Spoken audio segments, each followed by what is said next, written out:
Depuis toujours, l'homme consomme toutes sortes de drogues, pour se soigner ou pour son plaisir. Alcool, cocaïne, morphine, c'est dans le cerveau que toutes les drogues agissent. Aujourd'hui, la biologie est capable d'expliquer leurs effets au centre de nos têtes. Et l'étude des drogues permet à la science de mieux comprendre le fonctionnement du cerveau. Les plantes hallucinogènes, comme les molécules de synthèse, LSD ou ecstasy, bouleversent les frontières de la conscience.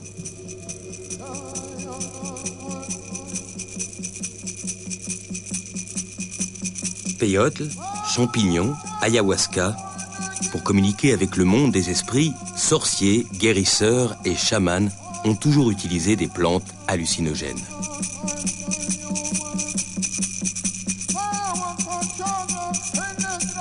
Pour le psychiatre Marc Valeur, cette fonction rituelle fait des hallucinogènes les plus anciennes drogues du monde.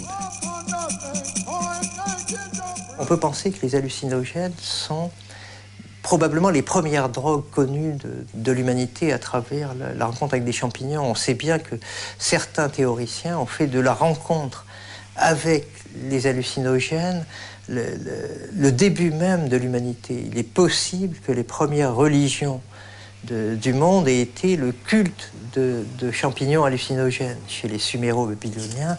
Et on sait que dans les cultures chamaniques, l'usage d'hallucinogènes est le mode privilégié de contact entre les hommes et les dieux, entre le monde profane et le monde sacré.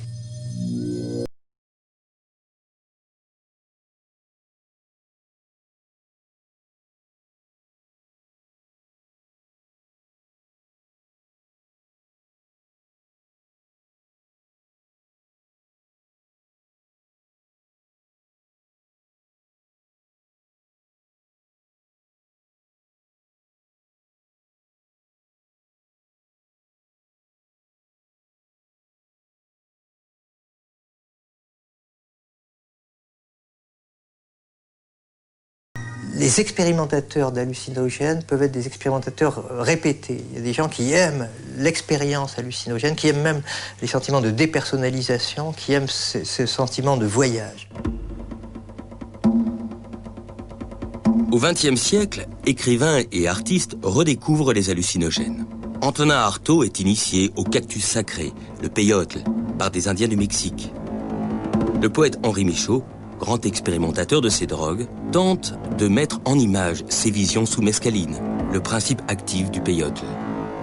Lorsqu'on me proposa de faire un film sur les visions mescaliniennes, je déclarais et répétais, et le répète encore, que c'est entreprendre l'impossible.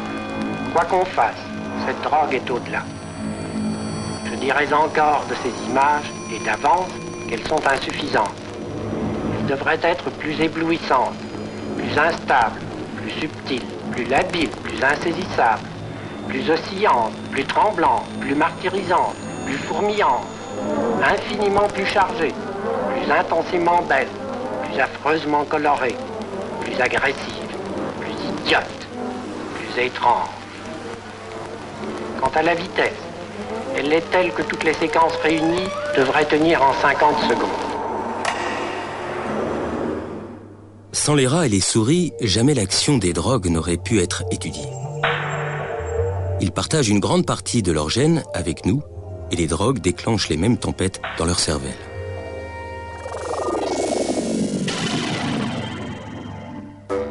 En fait, l'humanité tout entière a une dette morale envers ces petites bêtes. On peut droguer les rats, manipuler leurs gènes, et même les découper en morceaux.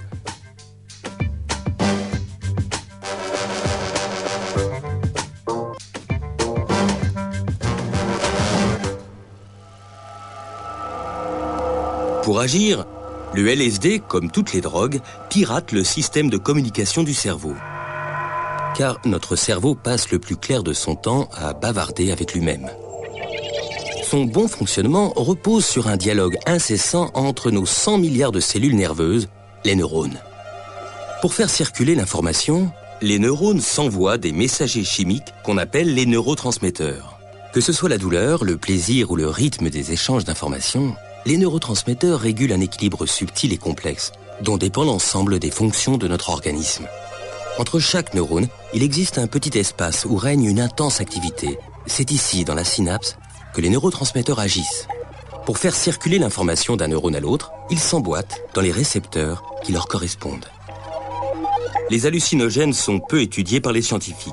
Frank Vollenweider dirige une des rares équipes dans le monde qui se consacre à l'étude de leur mécanisme d'action dans le cerveau.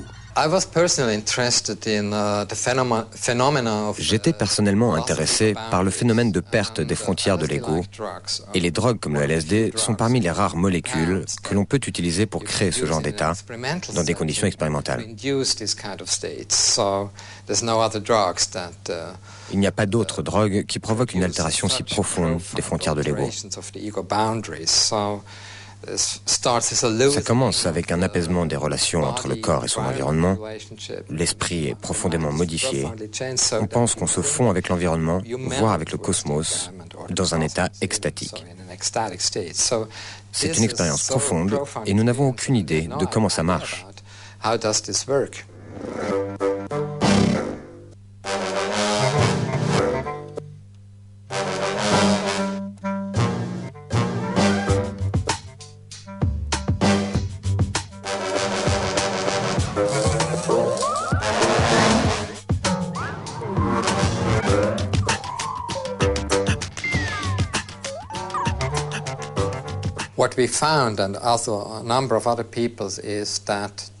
Ce que nous avons donc découvert, c'est que cette perte des frontières de l'ego est peut-être ce qu'il y a de plus important dans les hallucinations que certaines personnes ont avec ces drogues. Parce que cette perte des frontières de l'ego peut mener, si c'est vraiment extrême, à une sorte d'état mystique, ce que l'on appelle l'unio mystica. Mais cela peut prendre l'autre voie, et on est alors morcelé, anxieux et divisé. On n'a donc plus de vue d'ensemble sur ce qui s'est passé.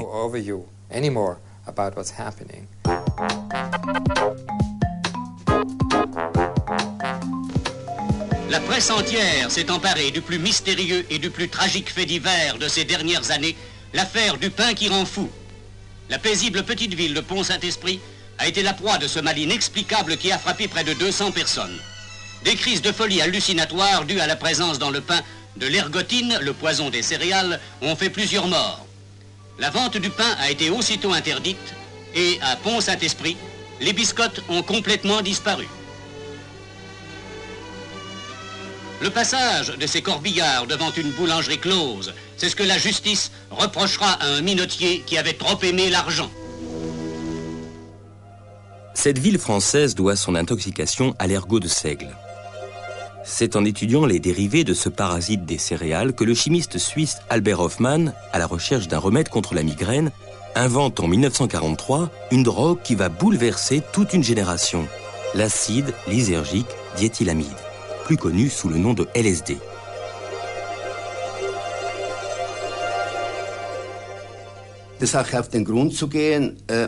Pour en connaître les effets, j'ai décidé d'expérimenter cette substance sur moi-même, ce diéthylamide.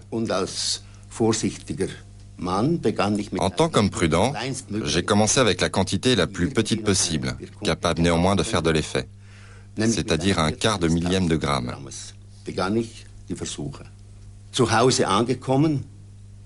Arrivé chez moi, je me suis retrouvé dans un état psychique extrêmement bizarre. Mon environnement était tellement étrange que j'ai cru devenir fou.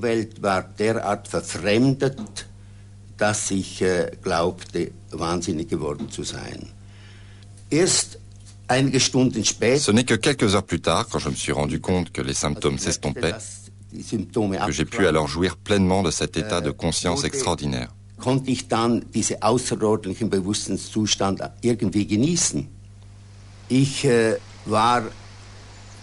J'étais totalement sensibilisé à tout ce qui se passait autour de moi. Alles, was in der Umwelt. Je ne percevais plus les sons comme agressifs. Die Töne Au contraire, ils étaient magnifiques, beaux et profonds. sondern wunderbar. Les couleurs aussi étaient devenues agréables. Auch die Farben wurden Toute l'atmosphère devenait positive. und die ganze Stimmung. Quelque part, le monde était devenu merveilleux. Irgendwie Peu avant, il avait été diabolisé, pour ainsi war dire. vorher dämonisiert. Mais à présent, je me trouvais dans un univers Ein magique. Zustand der Verzauberung der Welt. Après la Deuxième Guerre mondiale, la CIA s'empare du LSD et le teste comme sérum de vérité.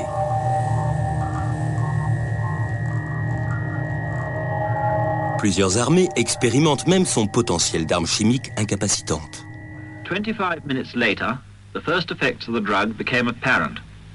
The men began to relax and to giggle. But this man was more seriously affected and had to be removed from the exercise. After 35 minutes, one of the radio operators had become incapable of using his set, and the efficiency of the rocket launcher team was also very impaired. 10 minutes later, radio communication had become difficult, if not impossible, but the men are still capable of sustained physical effort. This man nearly succeeded in felling this tree using only a spade. But 1 hour and 10 minutes after taking the drug, with one man climbing a tree to feed the birds, the troop commander gave up, admitting that he could no longer control himself or his men. En 1954, l'écrivain Aldous Huxley publie Les Portes de la Perception, un livre qui raconte ses visions sous mescaline et fait découvrir l'expérience psychédélique au grand public. Pensez-vous que les écrivains d'anticipation pourraient en tirer un bénéfice ? Eh bien, je pense que les gens qui pourraient en bénéficier le plus sont les professeurs. Je pense qu'il serait excellent que quiconque ayant des idées fixées, une certitude absolue sur les choses, prenne cette substance. Il se rendrait compte que le monde que nous avons construit n'est en aucun cas le seul monde, qu'il existe d'autres types d'univers extraordinaires, des mondes que nous pouvons habiter, ce qui devrait nous remplir de gratitude. Alexander Shulgin, aujourd'hui âgé de 80 ans, a consacré toute sa vie à la chimie hallucinogène.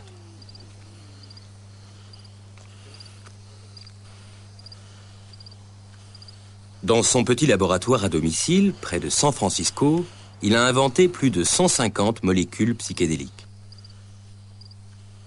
Il est considéré comme un chimiste de génie et ses résultats sont publiés dans les revues scientifiques.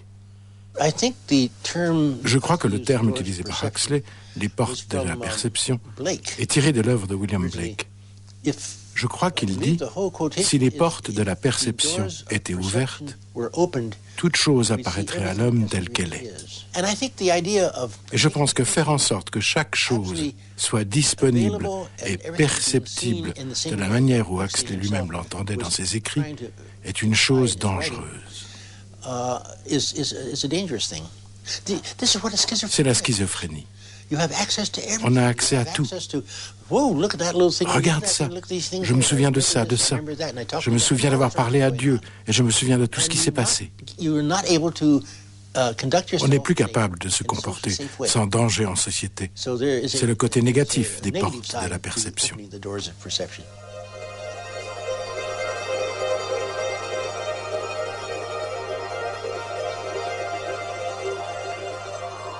Le LSD ne crée pas de véritables hallucinations, mais altère ou déforme les perceptions.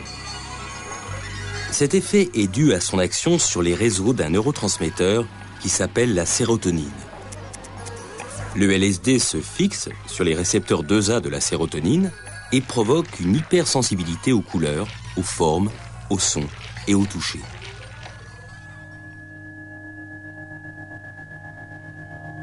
Dans les années 40 et 50, des psychiatres américains s'intéressent au LSD qui induit des états proches de la psychose pour essayer de comprendre les mécanismes de la schizophrénie.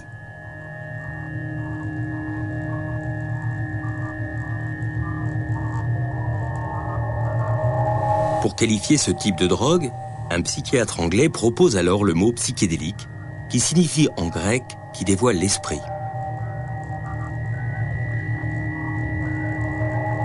Au début des années 60, un professeur en psychologie de Harvard, Timothy Leary, devient un fervent prosélyte du LSD. L'effet est comparable à celui d'un microscope. Quand vous observez quelque chose au microscope, vous découvrez soudain un monde invisible autour de vous, un monde que vous ne connaissiez pas auparavant. C'est la même chose avec les drogues psychédéliques. Vous prenez conscience des processus qui se déroulent à l'intérieur de votre cerveau, de l'énergie que s'échangent vos organes sensoriels, mais aussi de l'énergie qui les entoure et que vous n'aviez jamais ressentie. Le mot d'ordre de Timothy Leary, turn on, tune in, drop out. Branche-toi, accorde-toi, lâche tout. Atteint toute une génération. L'écrivain Ken Kesey et sa bande, intitulée Les Joyeux Lurons, sillonnent les États-Unis à bord d'un bus à fleurs en prônant l'usage d'acide, le surnom du LSD.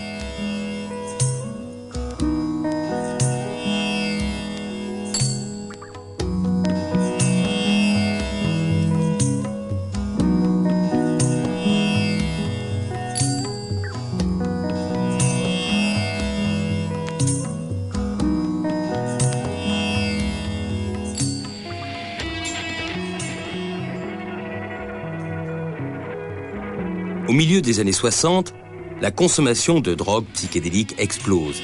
Le LSD accompagne le mouvement hippie, le bouillonnement artistique et musical de la contre-culture et la vague pacifiste. Des politiciens déclarent même que l'acide est plus dangereux que la guerre du Vietnam. En 1966, les États-Unis, suivis par d'autres pays, finissent par interdire le LSD et toutes les drogues psychédéliques.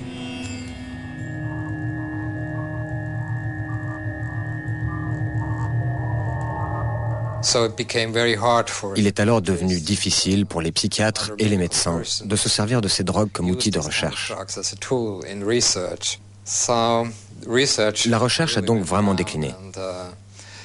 Puis, avec le développement des nouveaux outils dans les années 80 et 90, on est revenu à la question de savoir comment ces drogues agissent sur le cerveau, comment elles affectent les neurones.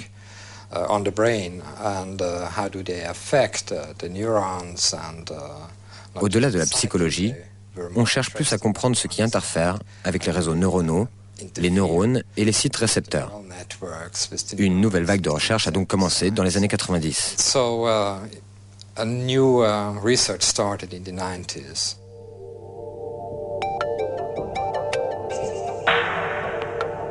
Les rats ne peuvent pas raconter leur vision sous LSD. Mais c'est en observant ce qui se passe dans leur cerveau qu'on a commencé à comprendre les mécanismes d'action des drogues psychédéliques. There seems to be an interaction between the effects of the drug and stress. When you give a large dose of either mescaline or LSD, one of the things that you notice is it produces catatonic behavior. Like this animal had a large dose of LSD, and you can see how relaxed he is, and you swing him around. The difference between a rat without any hallucinogen.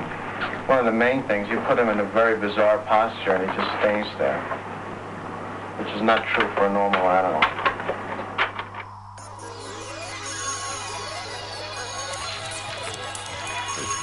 En plus de stimuler les récepteurs 2A de la sérotonine, le LSD perturbe les circuits de deux autres neurotransmetteurs. Le glutamate est un accélérateur de l'information. Son activation explique la vitesse et les troubles de la pensée.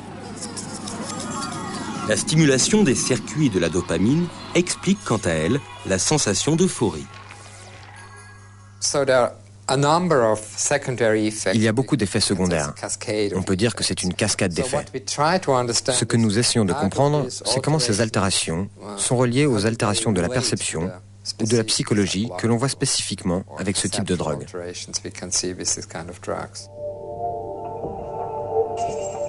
Au début des années 90, de nouvelles techniques d'imagerie cérébrale font leur apparition. La tomographie par émission de positons et l'imagerie par résonance magnétique fonctionnelle permettent d'observer les zones du cerveau activées par les drogues. Franz Vollenweider et son équipe décident alors de reprendre à zéro l'étude des hallucinogènes avec ces nouveaux outils. We think that, on the one hand, the profound alterations we can see with these drugs. Nous pensons que, d'un côté, la profonde altération que l'on constate avec ces drogues quand les gens sont dans un état euphorique, extatique, nous donne une idée de comment le cerveau est organisé et comment il fonctionne lorsqu'on est dans cet état extatique.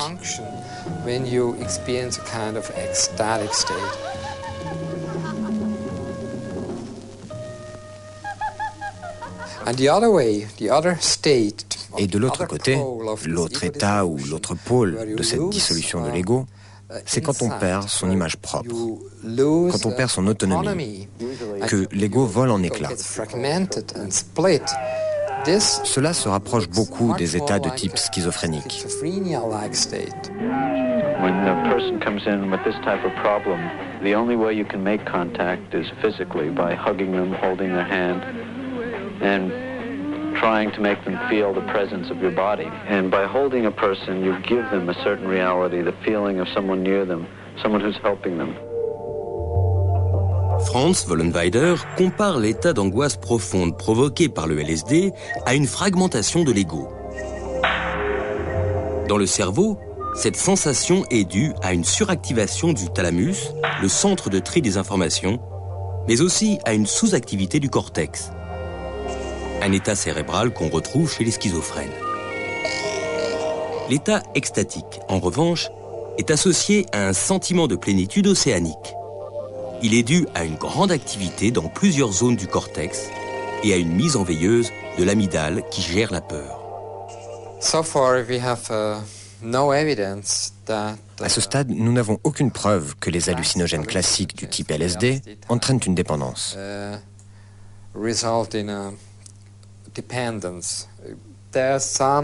Il peut y avoir une certaine dépendance psychologique, mais il n'y a pas de symptômes somatiques de manque chez les personnes qui arrêtent de prendre ces drogues. C'est une spécificité des hallucinogènes. Alexander Shulgin teste les effets de chaque nouvelle molécule sur lui-même et sa femme Anne. Puis avec un groupe de volontaires. Il commence avec des doses infimes, puis les augmente progressivement et consigne à chaque étape toutes leurs observations. Les outils que j'ai créés étaient appelés au départ drogues psychotropes ou psychoactives, des drogues qui agissent sur l'esprit. À l'origine, le terme commun était drogue psychomimétique, ce qui veut dire qu'elles imitent la psychose. Puis, on les a appelées drogues hallucinogènes. Mais ce n'est pas très exact, car elles ne provoquent pas vraiment d'hallucinations. On parle plus de l'amnésie qui est associée aux hallucinations. Quant à moi, je les ai toujours appelées drogues psychédéliques. L'une des plus mémorables est probablement la 2O2CB, qui est une substance dont les effets commencent tout doucement. Lors de ma première expérience, elle m'a permis dans un musée d'observer des peintures et de comprendre pour la première fois pourquoi le peintre les avait peintes ainsi. À travers la peinture, on atteignait le peintre.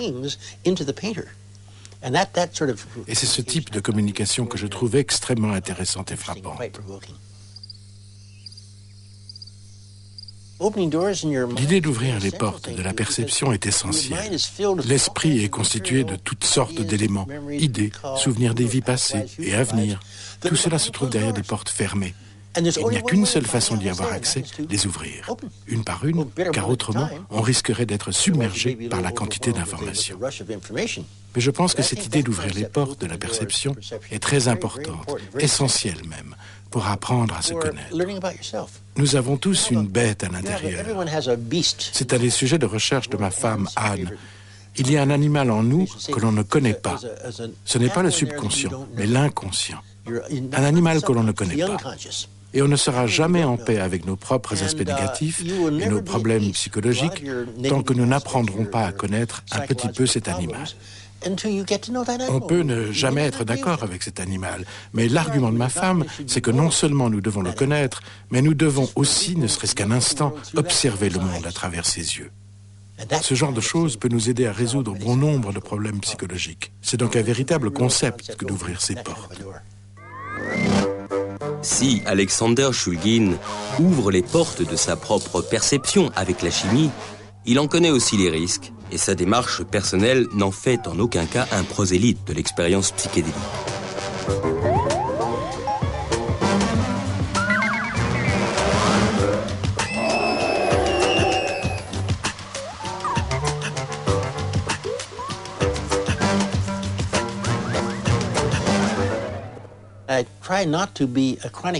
J'essaie de ne pas devenir un utilisateur chronique de produits psychédéliques.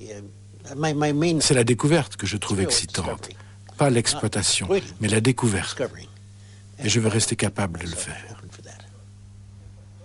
La plus célèbre découverte d'Alexander Shulgin, c'est l'ecstasy, qui va devenir la plus populaire des nouvelles drogues chez les jeunes. En fait, la molécule de l'ecstasy, le MDMA, a été inventée et brevetée en Allemagne en 1914 sans qu'on lui trouve une utilité. Elle a aussi été testée par la CIA comme sérum de vérité, sans résultat. Alexander Shulgin s'y intéresse dans les années 70 et lui trouve un profil très particulier. On lui a donné le nom d'Adam, ou ecstasy. On l'a appelé ecstasy quand il est devenu illégal comme produit, puis vendu et utilisé pour la danse. Ça tient de la même idée. La danse fait tomber les barrières. Elle permet aux gens d'interagir les uns avec les autres pendant un certain laps de temps. Le terme ecstasy était très répandu, mais le terme médical généralement utilisé était Adam. Pour ma part, je continue à l'appeler méthylène dioxyméthamphétamine, MDMA. Toutes les drogues du type MDMA sont très différentes des hallucinogènes. D'abord parce qu'elles ne provoquent pas d'hallucinations, c'est très rare, peut-être seulement avec de très fortes doses. Mais elles stimulent l'humeur et facilitent la communication. Certains les qualifient de prosociales.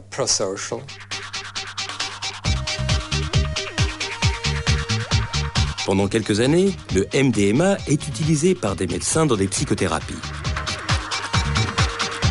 Mais après son interdiction, le MDMA devient une drogue synonyme de fête. Très efficace contre la fatigue, l'ecstasy est notamment utilisée par les danseurs dans les rave parties. Elle est consommée par près de 8 millions de personnes dans le monde.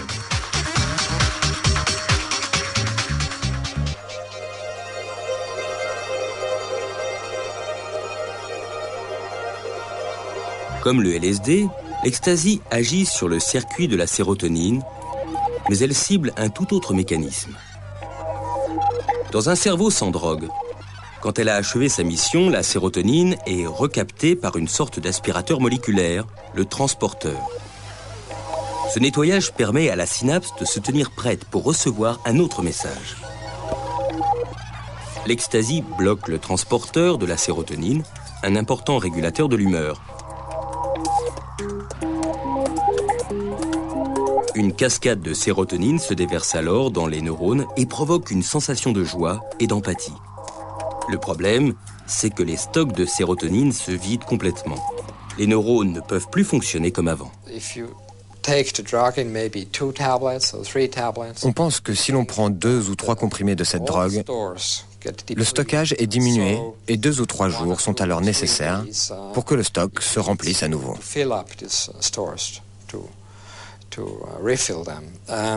C'est typiquement ce qui arrive à environ un tiers des sujets étudiés. Avec une seule dose, après 2 ou 3 jours, ils déclarent ressentir un blues de milieu de semaine. À l'échelle des cellules, l'ecstasy agit sur les neurones à sérotonine. Avec les techniques d'imagerie médicale, on peut maintenant voir quelles régions du cerveau sont atteintes par la drogue.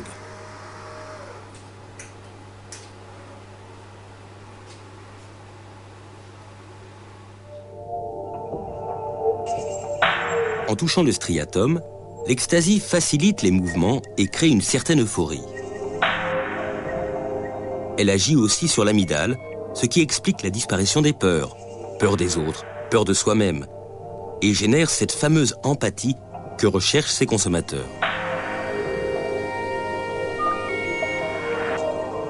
Mais l'ecstasy touche aussi plusieurs zones du cortex, comme le cortex préfrontal, le siège des facultés intellectuelles. Or, c'est dans cette zone que l'ecstasy endommage les neurones à sérotonine.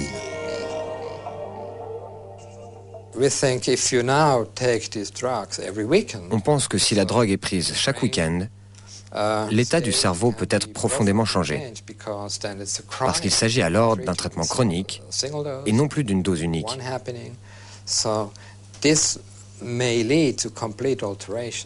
Cela peut mener à une altération complète de la capacité du cerveau à sécréter de la sérotonine. C'est le mauvais côté du MDMA, si on l'utilise fréquemment. Régulièrement attaqués par l'ecstasy, certains neurones à sérotonine n'arrivent pas à se régénérer. Des études sur les animaux montrent que l'ecstasy peut être neurotoxique, c'est-à-dire qu'elle peut détruire les neurones. Des dommages qui semblent irréversibles et qui peuvent entraîner des dépressions chroniques. I think that MDMA, like no other drugs, has a much higher neurotoxic potential. Je pense que le MDMA, contrairement aux autres drogues, est potentiellement bien plus neurotoxique et dangereux que n'importe quelle drogue qui a des effets comparables, comme les hallucinogènes par exemple, pour lesquels nous n'avons pas démontré d'altération à long terme. Le MDMA est donc un cas spécial. Il est difficile de donner des recommandations d'usage. Il vaut mieux ne pas en prendre régulièrement. Et si quelqu'un me demandait mon avis, je dirais qu'il vaut mieux prendre ses distances avec cette drogue pour ne pas courir de danger. L'ecstasy peut être dangereuse pour les neurones, mais certains médecins voudraient l'utiliser à petite dose pour des psychothérapies, notamment pour aider des patients qui souffrent de syndrome de stress post-traumatique.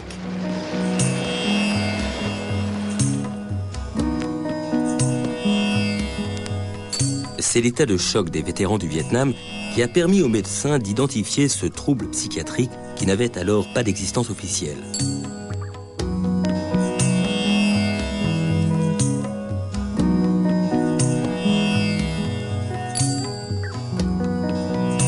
Le psychologue José Carlos Bousso a prescrit de l'ecstasy à des patientes atteintes de syndrome de stress post-traumatique.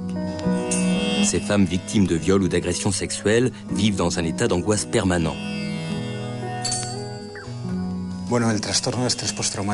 Le syndrome de stress post-traumatique est un ensemble de symptômes qui apparaît quand une personne est confrontée à un événement dramatique et traumatisant, comme une agression sexuelle, un acte terroriste ou tout autre type d'acte violent.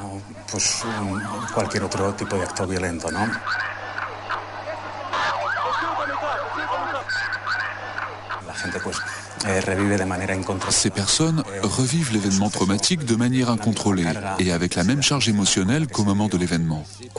Elles ont aussi des pensées intrusives, les images disparaissent de leur esprit ou leurs pensées sont complètement déformées et angoissantes.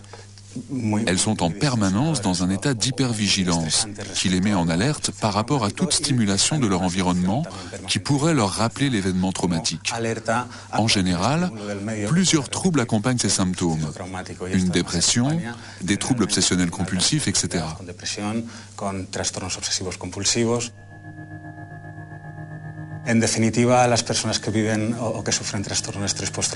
En définitive, les personnes qui souffrent d'un trouble de stress post-traumatique ont tendance à voir le monde comme un lieu menaçant et à se considérer eux-mêmes comme incapables d'agir dans ce monde. Y la MDMA actúa de manera muy específica sobre el miedo, ¿no? Haciendo que las personas, pues bueno, los mayores miedos que no tienen que ver con los miedos propios. Le MDMA a un effet très spécifique sur la peur. Il n'agit pas sur toutes les peurs liées à la vie courante ou à l'expérience de la vie, mais il agit précisément sur les peurs causées par un trouble ou une situation particulièrement stressante. C'est comme si le MDMA ciblait directement cette peur et l'éliminait, ou du moins la réduisait, pendant son temps d'action pharmacologique. Cela permet aux personnes de travailler leur état interne sans être dans un état de peur permanente.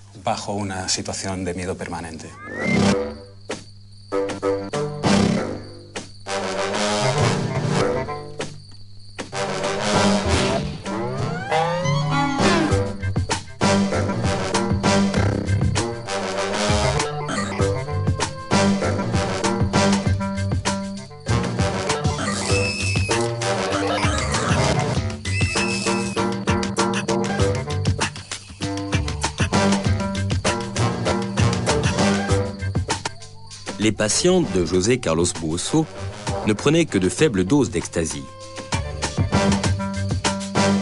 Mais le risque de neurotoxicité a conduit les autorités universitaires à interrompre le projet. D'autres études expérimentales sont aujourd'hui en cours aux États-Unis. En résumé, j'ai l'impression que le MDMA pourrait être un médicament très utile dans le traitement du syndrome de stress post-traumatique. Mais malheureusement, je ne peux pas encore le prouver avec des données. Nous espérons simplement qu'un jour, ces études puissent se réaliser pour nous permettre d'avoir les idées plus claires. L'ecstasy contient souvent des substances dangereuses qui n'ont rien à voir avec le MDMA. Les laboratoires clandestins inventent aussi des designer drugs, de nouvelles drogues à la carte dont les amateurs se multiplient. Ces drogues de synthèse comme le GHB ou la kétamine créent des états qui vont de l'abolition de la volonté à une sensation de sortie du corps.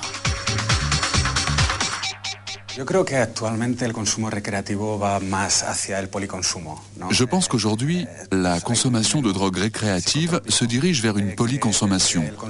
Le consommateur dispose d'un menu psychotrope qu'il utilise tout au long de la soirée en fonction des effets qu'il recherche ou qu'il éprouve.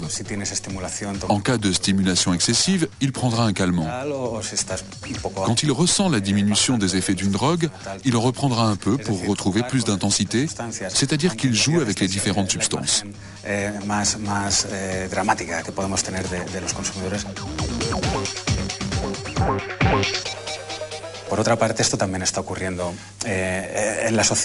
On retrouve aussi ce schéma dans la société normale, où nous avons de plus en plus de drogues ou de substances appelées drogues de style de vie, comme par exemple le Viagra pour le traitement de l'impuissance, ou les antidépresseurs qu'on commence à utiliser pour des personnes qui ont peur de parler en public.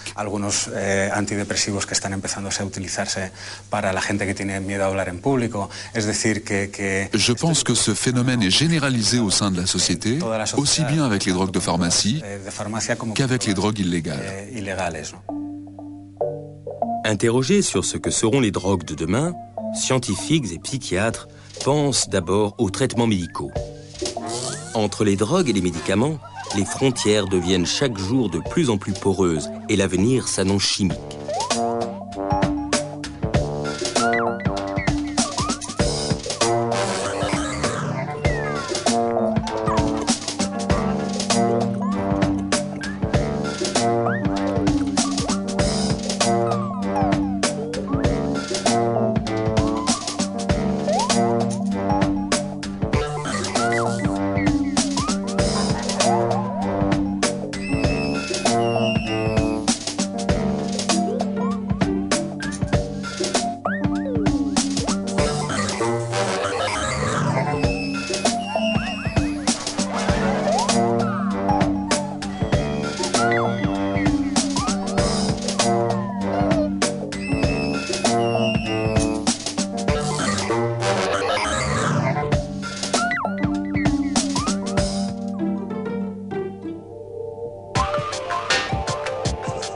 La civilisation sous pilule. Un cauchemar qu'avait décrit Aldous Huxley dès 1932.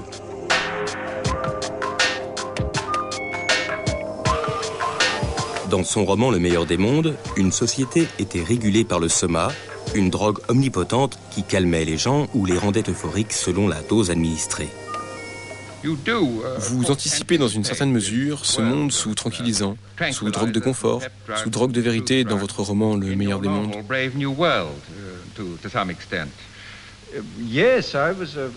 Oui, bien sûr, mais j'avais projeté ce futur dans 500 ou 600 ans. Et c'est plutôt alarmant de penser que 27 ans plus tard, un bon nombre de ces prédictions sont déjà arrivées. Et elles sont arrivées comme un retour de bâton.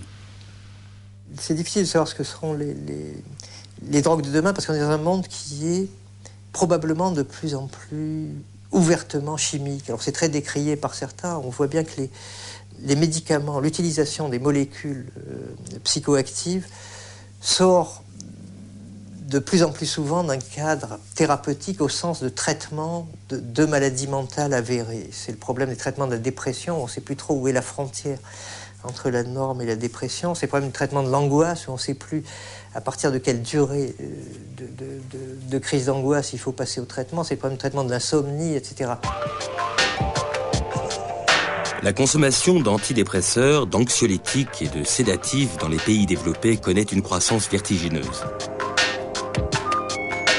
Ce recours systématique à la chimie soulève de nombreuses questions sur l'évolution de nos sociétés et sur les exigences qui pèsent sur chaque individu.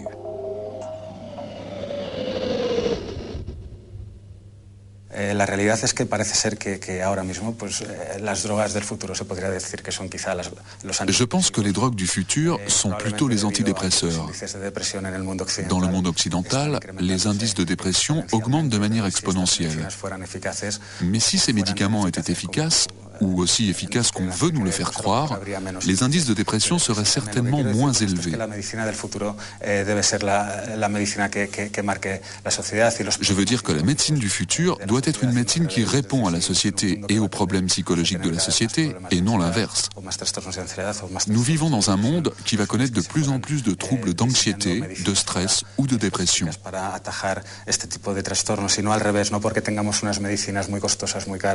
Il faut concevoir des médicaments spécifiques pour enrayer ces troubles, et non l'inverse. Il y a des médecins purs et durs, on pourrait dire, qui voudraient qu'on ne soigne que des maladies avérées et qui pensent qu'il y a un excès terrible de l'utilisation des médicaments et que toutes les souffrances psychiques sont traitées par médicaments, que bientôt on va se réveiller avec la pilule pour se réveiller, on va s'endormir avec la pilule pour s'endormir, on va jouir avec la pilule pour jouir, et on va manger avec la pilule qui donne faim, etc. Personnellement, je ne suis pas aussi pessimiste que ça. Je pense que dans la réalité, c'est les usages qu'en font les gens qui vont déterminer le côté nocif ou le côté bienfaisant des mêmes substances. Entre substances clandestines et chimie médicale, les frontières se rétrécissent. L'avenir de la société se dessine sur fond de repères bouleversés. Cerné par les nouvelles drogues et les médicaments, inlassablement poussé à la performance, l'homme de demain sera-t-il un zombie abreuvé de cocktails chimiques? Ou bien saura-t-il inventer un usage intelligent de ces outils de la conscience? La réponse ne se trouve pas dans les laboratoires, mais dans l'évolution de chacun d'entre nous. On se retrouve lundi pour un autre genre de fouille. Après le cerveau, c'est la terre que nous irons couper en rondelles. Savez-vous quel est le nouvel Eldorado des archéologues? C'est l'Europe de l'Est. Grâce à des méthodes high-tech, les chercheurs exhument des trésors, ainsi l'épave de ce navire du XVIIIe siècle. À lundi pour en voir plus, mais on peut déjà creuser le sujet sur notre site.